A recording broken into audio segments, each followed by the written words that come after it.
جس دن تمہیں پتہ چل جائے کہ جو کام تمہاری مرضی سے نہیں ہوتے وہ تمہارے لیے کتنے بہتر ہوتے ہیں، اسی دن تمہاری بے سکونی ختم ہو جائے گی۔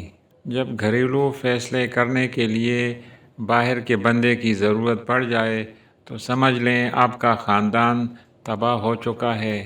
نہ تو گلاس ایک قطرہ سے بھر جاتا ہے، نہ ہی انسان ایک لفظ سے ناراض ہوتا ہے۔ اصل کہانی کے پیچھے کہانیوں کا لگا ہوا ڈھیر ہے۔ ہمیں ڈھانپ کر وہی رکھتا ہے جس کے لیے ہم قیمتی ہوتے ہیں، پھر چاہے وہ ہمارا رب ہو یا پھر کوئی انسان۔ اگر آپ کی بحث کسی بدتمیز شخص کے ساتھ ہو جائے تو چپ چاپ ہار مان لیں، یعنی خاموشی اختیار کر لیں، کیونکہ آپ کی بات وہ آواز کتنی ہی دمدار کیوں نہ ہو، لیکن آپ ایک کتے سے اچھا نہیں بھونک سکتے۔ جو شخص تم پر غصہ کرے مگر پھر بھی تعلق نہ ختم کرے، وہ برے وقت میں تمہارا سچا ساتھی ہے۔ نبھانا جس کو کہتے ہیں تو وہ کچھ ہی لوگوں کو آتا ہے۔ بڑا آسان ہے کہنا ہے مجھے تم سے محبت ہے۔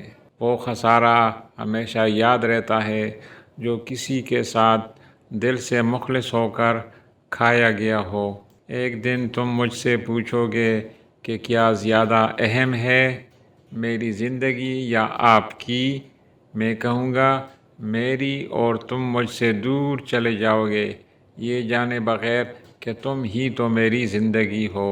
یہ دو نشانیاں کافی ہیں، وہ تمہیں واقعی پسند کرتا ہے جب وہ آپ کو سب سے زیادہ اہمیت دے، یہاں تک کہ اپنے رشتوں میں بھی آپ سب سے اوپر ہوں۔